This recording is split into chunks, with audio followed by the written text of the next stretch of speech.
Winter has a way of revealing the truth. When the streets grow silent, when the wind sharpens its teeth, the world shows you who is truly alone.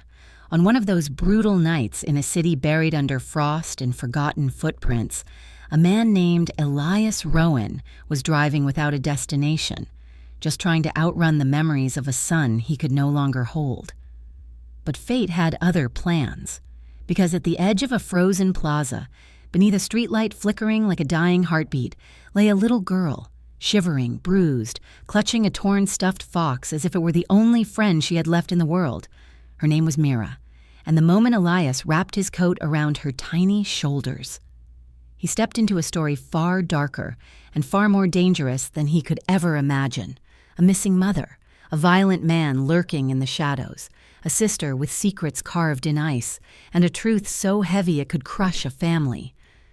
This is the night everything changed, the night two broken souls found each other, and winter itself became witness to a fight for survival, love, and justice. The wind that swept through Northbridge City that night felt less like weather and more like a warning. Snowflakes fell in frantic spirals, driven sideways by gusts that rattled street signs and scraped along frozen pavement. The world had turned ghost white, and still the city center glowed with its restless neon pulse. But Elias Rowan wasn't watching the lights. He was driving without purpose, drifting through the icy streets like a man who no longer belonged to the world he moved in. His son Adrian had died 10 months earlier. 10 months, yet grief still felt as fresh as the first night. It clung to him like cold ash, filling his lungs each time he tried to breathe. Holidays made it worse. Every wreath, every carol, every cheerful window display only deepened the hollow inside his chest. At a red light, he shut his eyes, pressing fingertips against the bridge of his nose. He told himself he'd go home soon. He lied. The light changed. He didn't move. Something flickered in the corner of his vision, small, unmoving, half buried in snow near the fountain at Wintercrest Plaza. Elias blinked, frowning. A child? He pulled over, hazard lights flashing amber across the empty street. The cold hit him like a blade when he stepped out, slicing through his coat. He trudged across the slick pavement toward the fountain. The shape became clearer. A girl curled into herself, arms wrapped around a stuffed fox whose seams had burst along one leg. Her lips were blue. Her hair, tangled and wind-whipped, stuck to the frost on her cheek. "Hey." Elias knelt, snow soaking through his trousers. "Hey, sweetheart, can you hear me?" Her eyes fluttered open, gray, shimmering, terrified. She flinched. "I'm not supposed to sleep," she whispered, voice brittle as ice. "Aunt Aria said, if I fall asleep outside, I won't wake up." Elias's heart lurched violently. "You shouldn't be outside at all. What are you doing here?" She swallowed hard. "Waiting for Mom. She went to the hospital, but she didn't come back." A hospital. A missing mother, a child abandoned in a freezing plaza. Elias exhaled, breath trembling. "What's your name?" "Mira," she whispered, hugging the fox tighter. "Mira Lane." The wind howled, swirling snow around them like a storm gathering. "All right, Mira," Elias said softly, lifting his coat and wrapping it around her. "I'm taking you somewhere warm, right now." And as he lifted the fragile girl into his arms, he couldn't shake the feeling that fate, cruel and unpredictable, had placed her in his path for a reason he didn't yet understand. Elias carried Mira into the foyer of his penthouse, a cavernous space washed in soft amber light and shadow. The chandelier above cast reflections across marble floors, but the warmth did little to disguise the coldness that lingered in every corner. The home had once been filled with the clatter of toys, the patter of small feet, the bright laughter of a child who believed the world could do no harm. Now it echoed with silence. Clara Wynne, Elias's longtime housekeeper, gasped when she saw the bundle in his arms. "Mr. Rowan, who is this child? Dear heavens, she's frozen." "Draw a warm bath," Elias said, urgency clipped into his voice. "And get some cocoa. She's been outside for hours." Clara hurried off while Elias set Mira down gently on a plush bench near the fireplace. Her small fingers gripped his sleeve.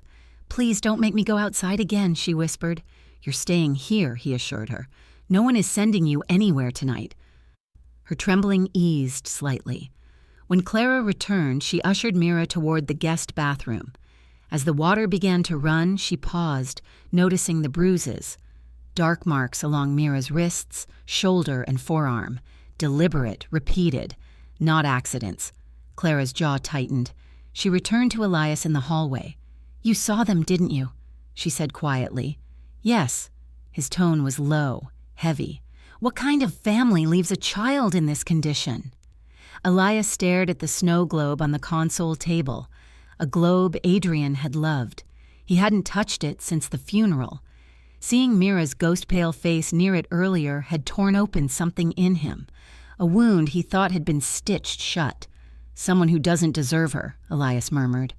Clara placed a warm blanket over Mira as she emerged in pajamas far too big for her tiny frame. Mira stepped closer to Elias, eyes hopeful and scared all at once. "Mr. Rowan," Clara said gently, "you need to call Child Services." "I know."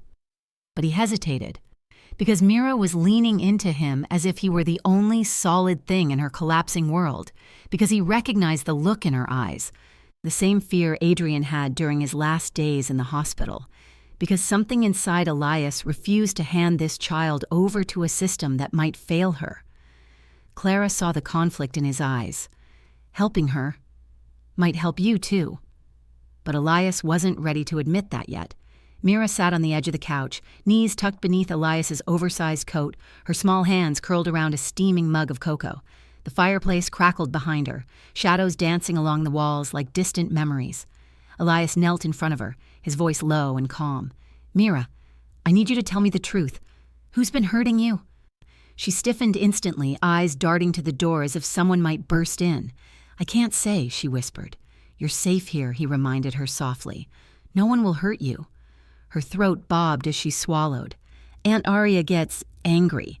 Sometimes she squeezes too hard." She hesitated. "And Damon, he yells a lot. He throws things." Elias felt the controlled fury coil in his stomach. "Who is Damon?" he asked, keeping his tone gentle. "Aunt Aria's boyfriend." Mira stared at the fox plush in her lap. "He said Mom didn't want me anymore, that she ran away." Elias inhaled sharply. "But you said your mom went to the hospital." Mira nodded slowly. "She told me she'd be right back, but she never came home. Aunt Aria said she abandoned me." Her breath hitched. "But I don't think she would." Elias held her gaze, steady and unwavering. "I don't think so either." The front door buzzed suddenly, an unexpected visitor. Clara went to check, returning moments later with 2 officials from Child Protective Services. "Mr. Rowan?" asked the woman in the wool coat. "We received a welfare call from a bystander who spotted a child wandering alone downtown. We need to ask questions." Elias's pulse tightened. Mira panicked. She scrambled backward on the couch. "Don't let them take me. Please, I don't want to go with strangers." Her small hands clutched Elias's sleeve, trembling violently. The CPS worker looked sympathetic but firm. "We're not here to hurt you, sweetheart," she said. "We just need to make sure you're safe." "She is safe," Elias said quietly. "Here." The worker studied him carefully. "We can allow temporary placement for the night, if you agree to a full evaluation in the morning." "I agree," Elias said before she finished. Mira buried her face into his arm, relief flooding her small frame. Clara exhaled a shaky breath once the door closed behind the officials. "She trusts you, Mr. Rowan, more than anyone else." Elias brushed a strand of damp hair from Mira's forehead. "I don't know why," he murmured. "Maybe," Clara said softly, "because you finally needed someone to trust you, too."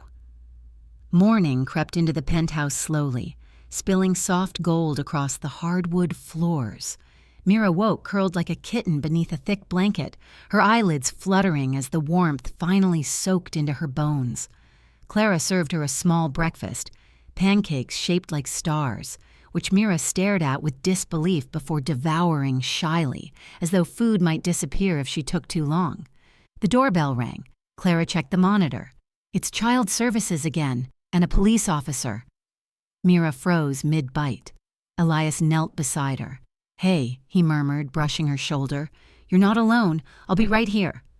She nodded, though fear trembled through her fingers.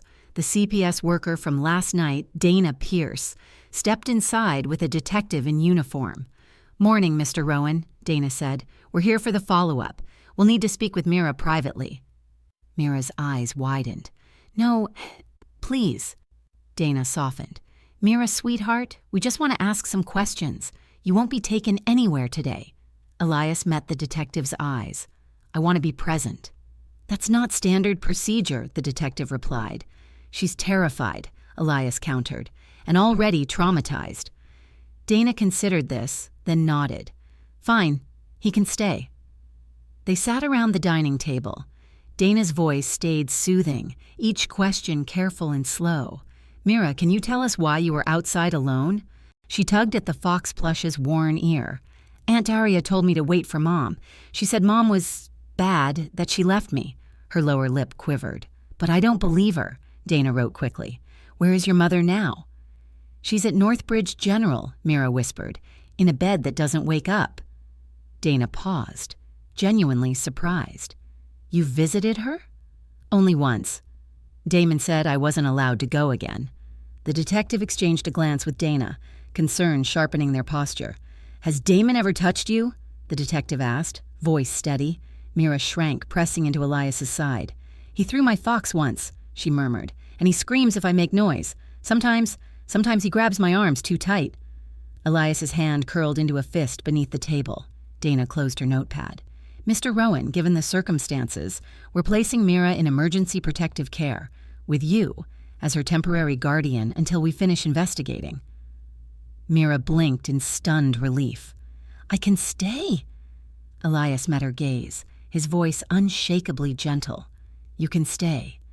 And for the first time since she arrived, Mira smiled without fear. Northbridge General Hospital stood like a silent monolith beneath the gray morning sky, its windows pale with the reflection of winter clouds, its entrance dusted with overnight frost. Mira gripped Elias's hand as they approached, her steps tiny, hesitant, almost soundless. She wore one of Clara's knitted scarves, wrapped twice around her neck as if it might shield her from more than the cold. Inside, the hospital smelled of disinfectant and quiet dread. Machines beeped in distant rooms, echoing through sterile halls. Nurses moved with practiced efficiency, though exhaustion shadowed their eyes. For Mira, every beep and distant shout tightened her grip on Elias's fingers. "Which room is she in?" Elias asked the nurse at the desk. The nurse checked her chart. "Lucille Lane, ICU, room 14. Mira repeated the name under her breath, as if reminding herself her mother still existed. They followed the hallway's harsh fluorescent lights. As they neared room 14, Mira slowed, then stopped entirely. Her small body trembled. "What's wrong?" Elias asked gently. What if she doesn't remember me?" Mira whispered, voice hollow.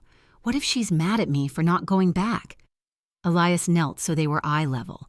"Your mother loves you. Whatever happened, none of it is your fault." Mira swallowed. "Aunt Aria said Mom left because I'm too much trouble." A flare of anger burned behind Elias's ribs. "Aria lied," he said firmly. "Do you understand? Your mother didn't leave you." Mira nodded timidly, but fear lingered in her eyes. Inside room 14, Lucille Lane lay motionless beneath a tangle of tubes and pale blankets. Her hair, once golden like Mira's, spilled across the pillow in thin, tangled strands. Her face was bruised, but peaceful in its stillness. Mira crept forward, almost afraid to breathe. She placed her fox plush on the edge of the bed and climbed onto the stool beside her mother. "Hi, Mom," she whispered. "It's me." Elias watched from the doorway, the sight carving a deep ache through him. He had stood by a hospital bed like this, once, for his son. The memory stabbed, but he forced himself to stay present. Mira needed strength, not a ghost. A doctor entered, checking the machines. "You must be the guardian," he said to Elias. "Lucille's condition is stable but unchanged. The injuries suggest blunt force trauma, significant impact before the car crash." Elias's brows furrowed. "Before the crash?" "Yes," the doctor confirmed. "Bruising patterns don't match the accident alone." Mira looked up, frightened. What does that mean? Elias met the doctor's solemn eyes. It means, Elias said softly, your mother was hurt by someone. Long before the crash, Mira's fingers tightened around her mother's limp hand, and something like resolve flickered through her tears. Then we have to help her, she whispered. We have to tell the truth. Elias placed a steady hand on her shoulder. And we will, Mira. I promise. The drive back from the hospital was quiet. Too quiet. Snow tapped softly against the car windows, collecting in thin, fragile sheets. Mira sat curled in the back seat, her hand still clutching the corner of her mother's hospital blanket that she had refused to leave behind. Elias caught her reflection in the rearview mirror, eyes red but steady. She was braver than any child should ever need to be. When they reached the penthouse, Clara was waiting by the door, wringing her hands. "How did it go?" she asked. Mira answered first, her voice small but clear. "Mom is sleeping, but she's hurt. Someone hurt her before the car. The doctor said so." Clara's expression darkened, grief turning to something colder. That poor woman. Elias helped Mira remove her coat and scarf. "We need answers," he said quietly. "Real answers, not the stories Arya has been telling." It was then Mira looked up, eyes wide, as if she'd been holding something inside. "There's more," she said. Clara and Elias exchanged a glance. "Tell us," Elias urged gently. Mira twisted the blanket in her hands. "Aunt Arya, she took Mom's jewelry, Mom's books. She said it was payment for taking care of me." Her lip trembled. "She also sold Mom's violin, the one she loved the most." Elias felt heat spread through him, anger simmering in his chest. "And Damon?" he pressed softly. Mira nodded slowly. He said Mom should have done what he told her, that life would be easier if she just listened. He said accidents happen to people who don't obey." Clara let out a horrified gasp. "Good heavens!" Elias rose to his feet, jaw clenched. He crossed the room and pulled out his phone, pacing. Mira looked up nervously. "Are you mad at me?" His voice softened instantly. "No, Mira, I'm furious at them, not at you." He dialed a number he knew too well. A gravelly voice answered on the second ring. "Morgan Hale speaking." "Detective Hale," Elias said without preamble. "I need your help." There was a pause, the kind that meant interest. "Rowan, didn't think I'd hear from you again. What's wrong?" "Child abuse, potential assault, maybe attempted murder." Hale exhaled sharply. "Tell me everything." Elias stepped into his office, closing the glass door, though Mira's gaze followed him.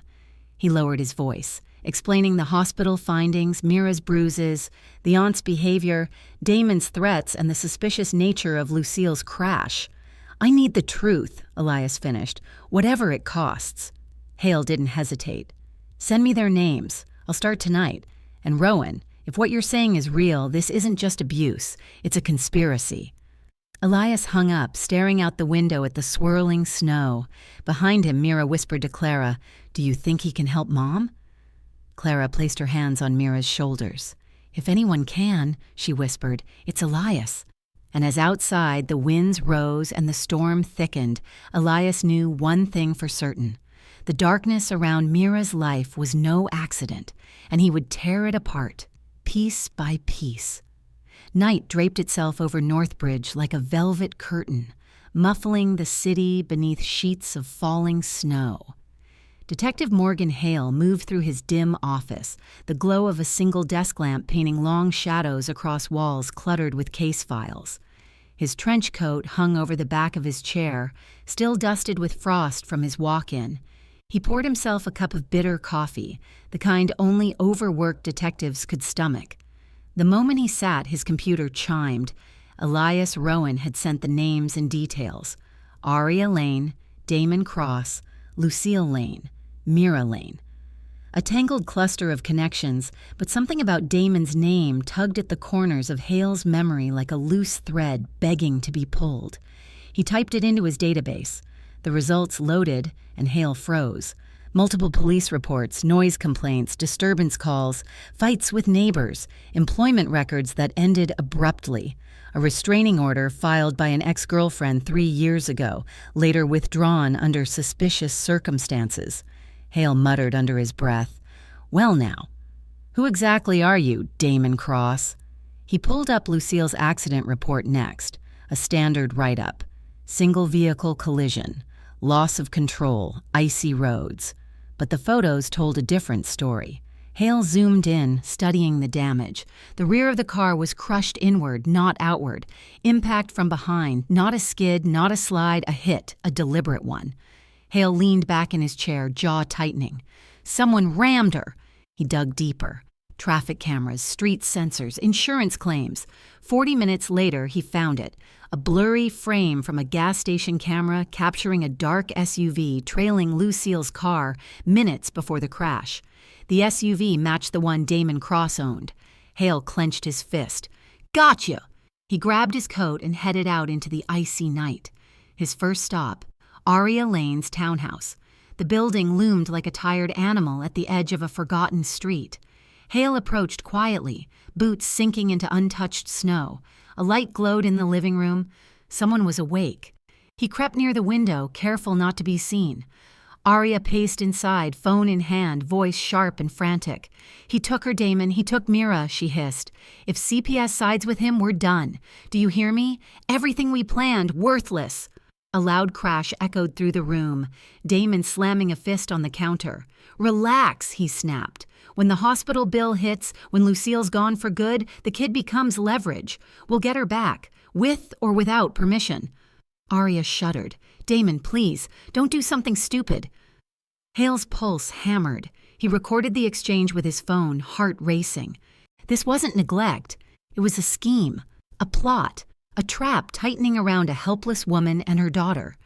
Hale stepped back into the cold darkness, breath fogging the air. Rowan had been right, and this storm was far from over. The next morning arrived pale and breathless, as if even the sun was afraid to rise fully over Northbridge. Elias found Mira in the living room, curled up on the sofa with her fox plush pressed against her chest. She wasn't crying, she was thinking, a kind of heavy, grown-up thinking no 8-year-old should ever have to do. He sat beside her quietly. "Couldn't sleep?" he asked softly. She shook her head. "I dreamed someone was banging on the door." Elias forced a gentle smile. "Just a dream. You're safe here." But as the words left his mouth, his phone buzzed. "Detective Hale. We need to meet now." Elias stood, tension spilling into his shoulders. "Mira, I have to step into my office for a moment. Clara will stay with you, all right?" She nodded, though her eyes flicked nervously to the door. Inside the office, Elias answered. "What did you find?" Hale didn't waste time. "Aria and Damon aren't just negligent, they're orchestrating something. I recorded them talking last night. And Lucille Lane's crash? It wasn't an accident. She was hit on purpose." Elias's grip tightened around the phone. "Do you think Damon did it?" "I'm certain," Hale replied, "but I need more before I can arrest them. And you need to keep that girl close. Damon's desperate. Desperate people do stupid, violent things." Elias's heart dropped. "Mira said he threatened her mother. I didn't think he'd go this far." Hale sighed. "You asked for the truth, Rowan. This is the truth. Lucille was trying to leave, taking Mira with her. Damon couldn't control Lucille, so he tried to eliminate the problem." Elias rubbed his forehead, feeling a cold fury settle into his bones. "What now?" "I'm going to petition the department for surveillance warrants," Hale said. "In the meantime, don't let Mira out of your sight. And Elias, lock your doors." Elias hung up and returned to the living room. But Mira wasn't on the sofa anymore. His pulse spiked. "Clara?" "In the kitchen," Clara said, emerging with a tray. "Chocolate muffins. I thought she could—" Her voice cut off. She saw his face. "What's wrong?" "Mira," Elias said sharply. "Where is she?" Clara's eyes widened. "She was here just a minute ago." A sudden sound, the soft click of the elevator hall door, echoed faintly down the corridor. Elias moved first, sprinting across the marble. Clara called after him, voice cracking. He threw open the hallway door and saw Mira, standing frozen at the far end of the corridor, staring at the elevator. The doors were already closing. Inside stood Damon Cross, with a smile sharp as broken glass. "Mira," Elias shouted, voice shattering the stillness. "Get away from there!" Her breath caught. She turned, reaching out, but the elevator doors clicked shut. and the car began to descend. Elias sprinted toward the elevator like a man chasing the last breath of his own life. His shoes skidded on the polished marble. Every heartbeat felt like it cracked through his ribs.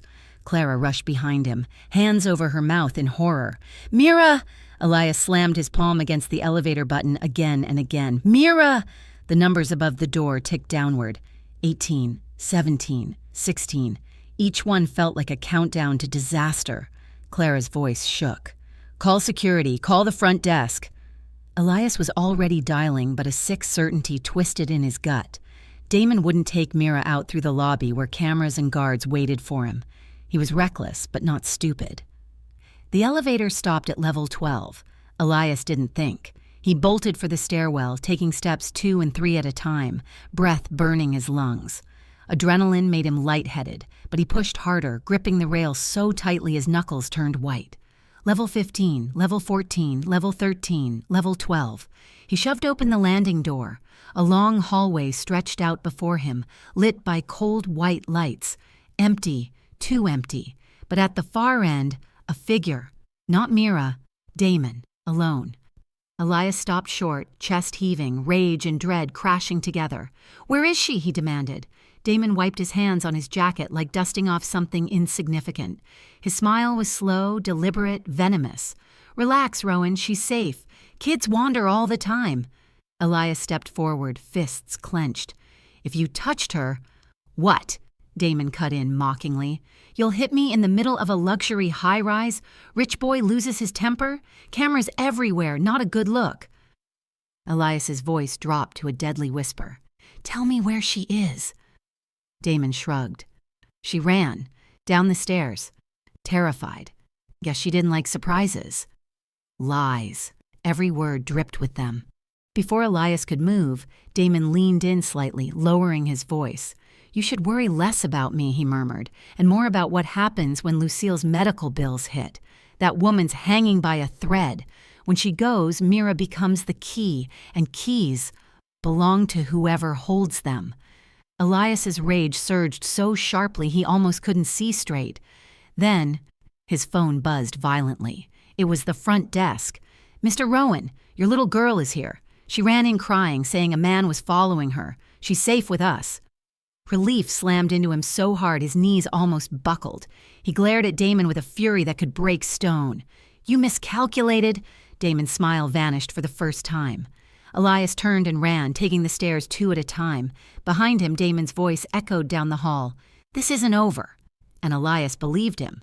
Because men like Damon didn't give up. They escalated.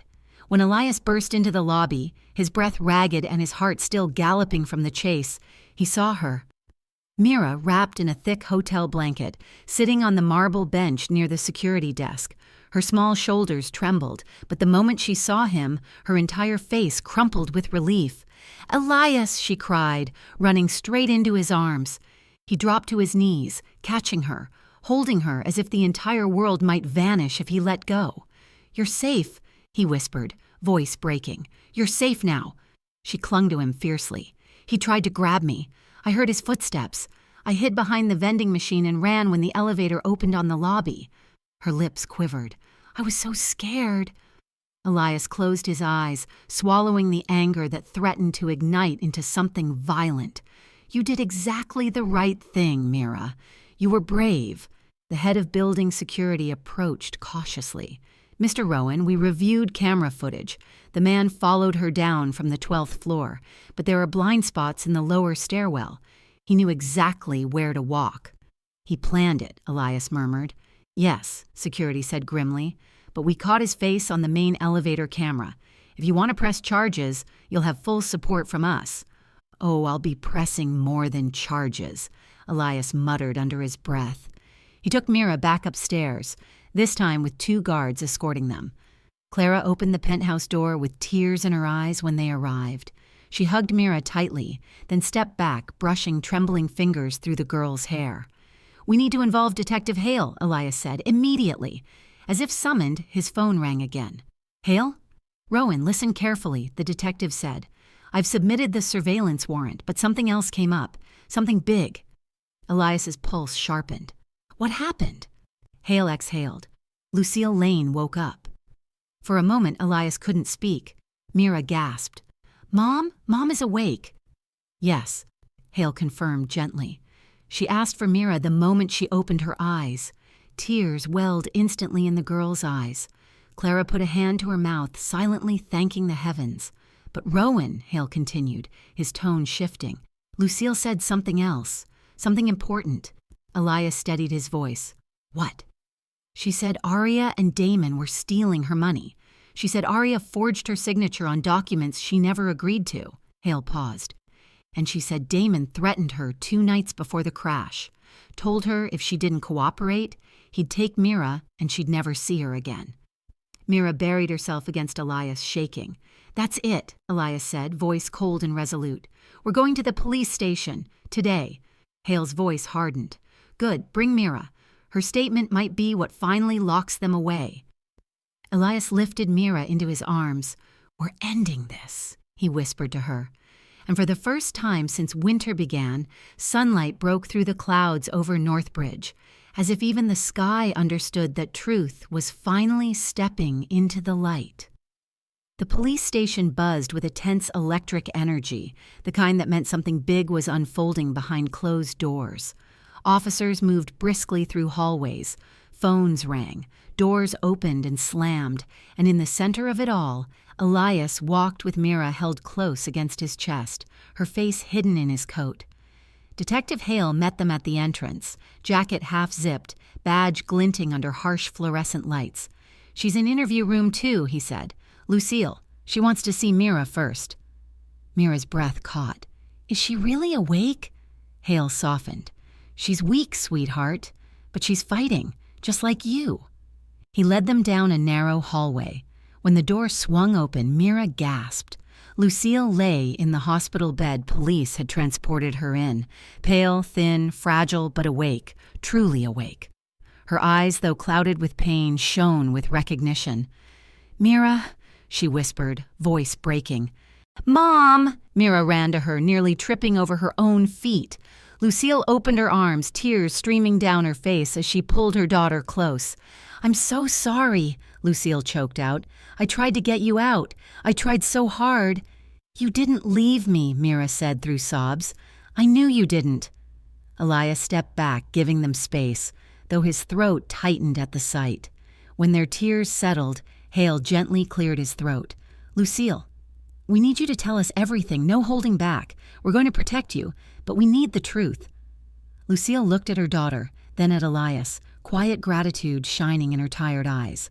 "Aria and Damon," she began shakily. "They told me they'd watch Mira while I worked double shifts. I trusted them. I thought—" Her voice cracked. "I thought my sister would help me." Elias stepped forward. "What did they want?" "Money," Lucille whispered. "Access to my accounts.